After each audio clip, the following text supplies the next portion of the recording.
Pessoal, uma reflexão rápida para vocês aí, tá? No último domingo eu preguei um sermão em Jeremias 17. Eu usei outros textos também, né? Tanto Jeremias 28 como também 23. Eu anunciei o sermão, o evangelho ali, né? Dando ênfase do verso 5 ao 11 de Jeremias 17, onde nós aprendemos, né, sobre maldito é o homem que confia no homem, né, e põe na carne a sua confiança, e também a outra exaltação, ou o caminho correto, né, que é bendito o homem que confia no Senhor, não é, cuja esperança é o Senhor. E por desenvolver, não é, esse era um grande problema que havia no contexto ali de Judá, no povo de Deus, né, no sentido geral, essa confiança no homem, essa confiança na própria humanidade, no que diz respeito a confiar nos homens, nas palavras dos homens. Não é? Quando Deus exortava o povo, por meio de um profeta fiel como Jeremias, mas havia outros profetas ou supostos profetas que falavam de maneira diferente, que ao invés de trazerem exortação contra o pecado, não é, traziam uma mensagem de paz, de prosperidade, de alegria, de que Deus estava satisfeito, de que tudo ia dar certo. As pessoas optavam por tais profetas. E isso significa confiar no homem, porque não era da parte de Deus, não é aquela palavra, digamos assim. Então, havia o profeta genuíno que falava da parte de Deus, mas havia também profetas falsos, profetas mentirosos, que mentiam descaradamente, assim diz o Senhor. Aprendemos ali no sermão, não é, sobre realmente confiarmos somente em Deus, né, somente em Deus em Sua palavra e nunca naquilo que pessoas estão dizendo. Mas mais do que isso, não é? Eu até citei um pouco o capítulo 28, quando há aquela disputa, né, basicamente no templo, né, quando Ananias, aquele profeta, no templo, diante dos sacerdotes, diante do povo, ele mente, dizendo assim diz o Senhor, né, descaradamente ele mente, inventa uma profecia ali, dizendo que Deus iria quebrar o jugo do rei da Babilônia, sendo que o Senhor já tinha anunciado por meio de Jeremias que, né, o povo iria sofrer, porque Deus havia levantado, não é, o rei da Babilônia para dominar sobre toda a terra, inclusive sobre o povo dele, não é?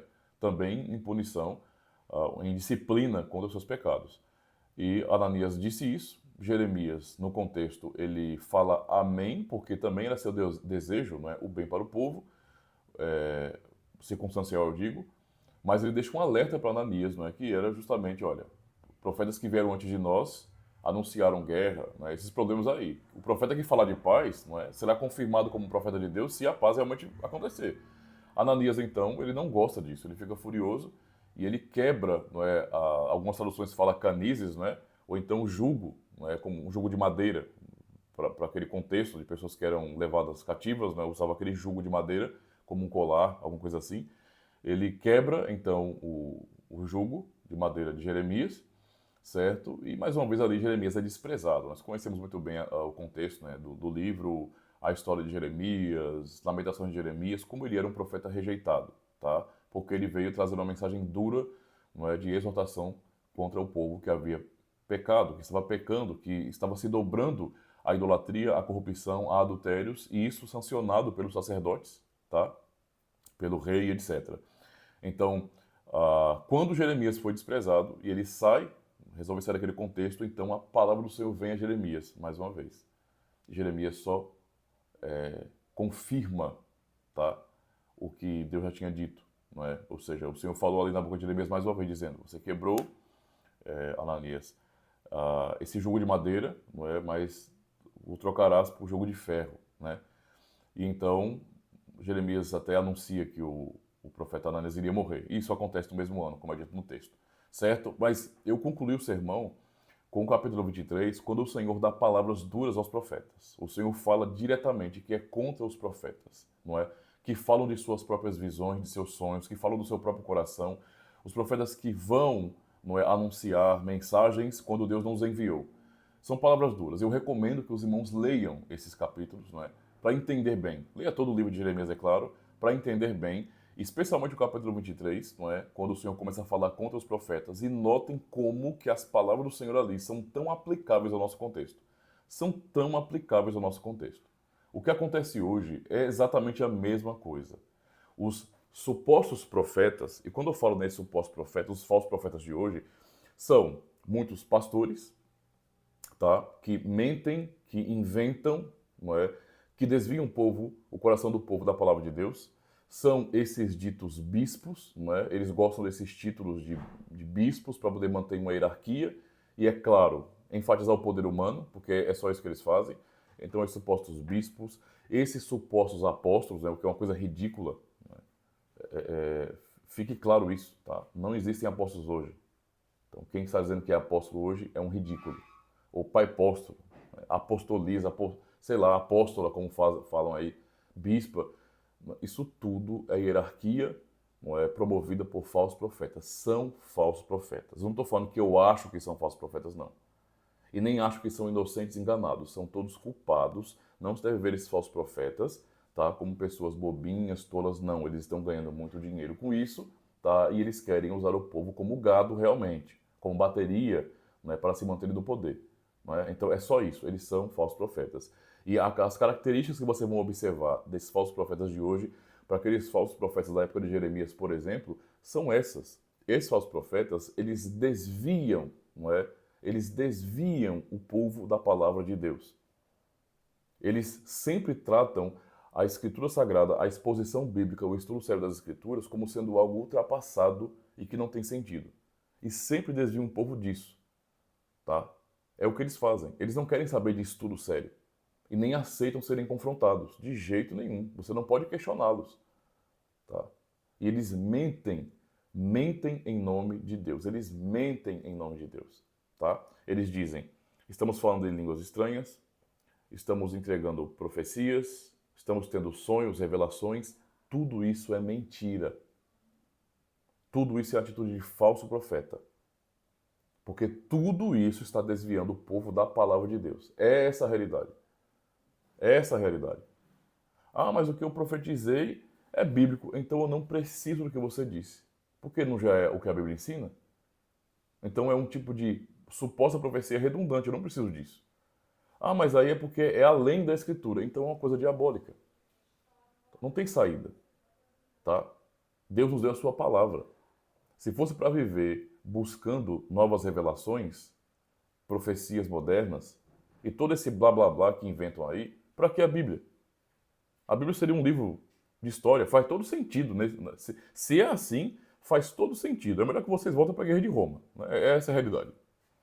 Porque se é desse jeito, não é, faz mais sentido você voltar para a Guerra de Roma, porque lá é assim. Né? Lá é assim, a Escritura é a palavra de Deus, mas é mais uma fonte de autoridade, não é, que está em pé de igualdade com toda a tradição. Então, no contexto evangelical, onde há muitos falsos profetas, é isso que acontece. As pessoas, no fim, estão desviando o povo da palavra de Deus. No livro de Jeremias, Deus exorta o povo, tá? Mas também exorta duramente os falsos profetas. Leiam esses capítulos. Eu vou deixar o link do sermão completo aqui embaixo para vocês refletirem também sobre o assunto e aprendam isso, tá? Qualquer líder, não é, pastor, eu digo, que seja fiel, ele sempre vai levar as pessoas para as Escrituras. Ele sempre dará ênfase à pregação fiel, bíblica, expositiva, tá? Pregadores fiéis levam o povo para a Bíblia. Pregadores infiéis, falsos profetas, sempre afastam o povo da Bíblia para que as pessoas se concentrem não na Escritura Sagrada, mas em seus sonhos, em suas visões, em suas supostas revelações, em suas profecias mentirosas. Enquanto aprendemos na palavra de Deus a aprender o que a própria palavra do Senhor ensina, não é? E é isso, esse é o dever dos pastores fiéis nesse sentido, dos pregadores fiéis, os falsos profetas só afastam cada vez mais as pessoas da palavra de Deus. Não é à toa, isso não é brincadeira não, pessoal. Não é à toa que você vai fazer uma pesquisa, não é? No evangelismo você descobre isso, não é? No contato com outras pessoas. Você vai notar o nível da ignorância que existe no meio evangélico hoje. O nível da ignorância bíblica. É terrível, cara. Tem coisas que eu fico assim, às vezes um pouco abismado, né? Eu fico pensando, quando tenho um contato com pessoas de outras comunidades, às vezes, eu os respeito como crentes, né? Não vou ficar julgando ninguém nesse sentido, como eu já tenho dito algumas vezes, né? Para mim, a pessoa é crente, é irmão, até que se prova o contrário. Né? Se a pessoa negar a verdade, aí sim, né? Aí eu vou dizer assim, então se converta, miserável, né? Mas se não é esse o caso, a pessoa está dizendo, eu creio em Jesus Cristo, ele é o único Salvador, Filho de Deus. Então eu não vou ficar dizendo que a pessoa não é crente, eu vou respeitar do mesmo jeito. Então o cara me vê na rua, pai do céu, pastor Ademil. Paz, meu querido, vai ser assim, com respeito, né? Não importa se a pessoa é de uma igreja pentecostal, assembleia, não importa. Não estou questionando isso, não vou ficar investigando, eu não sou polícia eclesiástica, né? Eu não sou da Federal do Céu para estar investigando a vida dos outros, não. Então, até que se prova o contrário, eu vou respeitar como irmão, tá? Agora, às vezes, eu acabo tendo certos encontros que me deixam um pouco, assim, abismado, porque eu conversando, a impressão que eu tenho é que eu estou conversando com uma pessoa de uma outra religião que não é cristã, tá? Porque o conhecimento bíblico, ele é superficial, ele é funcional naquele próprio contexto ali isolado, mas não fornece à pessoa uma cosmovisão, uma visão cristã de mundo de verdade. Isso é estranho. Isso é no mínimo estranho. E eu estou conversando e às vezes coisas assim que são tão básicas para alguns é um absurdo. Alguns acabam sem entender, de uma maneira muito ignorante, atacando como se como se um reformado fosse um tipo de católico romano. Eu estou pregando, né? Graças a Deus eu tenho uma boa eloquência na pregação, mas é uma eloquência sadia e não aquela coisa teatral, né? Que nós encontramos em certos eventos pentecostais. Você sabe que tem aí na internet, né, aos montes, né? Os caras que gritam, eita garganta, viu? Que misericórdia. Não sei pra que isso, mas tudo bem. Ah, observe, deve ter algum tipo de aparelho de surdez pros anjos aí, porque é difícil, cara. Eita, que é complicado. Mas tem gente que ouve a pregação e fala, eu gostei muito da sua palestra. Chega a cabeça dói, cara. Como assim palestra? Eu tô num culto maluco, né? Tipo, eu tava ficando doido, é um culto solene. Se fosse um evento comum, tudo bem, mas é um culto. Mas a pessoa acaba entendendo que eu não estou pregando, porque eu não estou aos berros, né? Eu não estou aos berros, nem estou entregando revelação, nem adivinhando o número de CPF, nem falo o nome das pessoas que estão ali que eu não conheço. Para pessoas assim, isso é pregação. Mas isso não é pregação, isso é balela de falso profeta. Então, por isso que eu estou dizendo, às vezes, o contato com pessoas assim é um pouco chocante, porque eu, caramba, cara, tipo, parecem pessoas de outras religiões. Eu vejo muito paganismo nisso às vezes, não cristianismo bíblico. Isso é estranho. Isso mostra o nível, não é, que nós temos de afastamento do evangelho no evangelicalismo brasileiro. Então, para terminar, cuidado, tá? Cuidado com falsos profetas. Falsos profetas afastam o povo de Deus, não são inocentes, tá bom? São descarados, mau caráteres é o que eles são. Eles mentem em nome de Deus. Eles dizem assim do Senhor, quando o Senhor não disse nada. Não é? Eles são aqueles que dizem Deus vai falar e eles estão com as Bíblias fechadas. Então, pensem sobre isso, tá? Para depois não estarem reclamando, dizendo que foram enganados. Beleza? Espalhem esse vídeo para quem vocês conhecem aí, que está frequentando uma igreja neopentecostal. Uma igreja não, né? É uma seita neopentecostal. Esse povinho aí. Espalhe esse vídeo para essas pessoas, para que elas tenham consciência, tá bom? Para quem está com dúvida, para quem foi chocado, para quem foi frustrado, para quem caiu nessa onda, como eu um dia caí também, não é? E quebrou a cara, porque há muitos que são sinceros lá dentro, mas sinceridade sem a verdade é mesmo que nada. Não é? Eu não vou ficar, sincero. Eu fui sincero, eu fui honesto, mergulhei, certo? Mas a minha honestidade, a minha sinceridade me levou a quebrar a cara com mais força ainda, tá? Então não é só, mas ele é sincero, ele tem que estar certo, não é só ser sincero, não.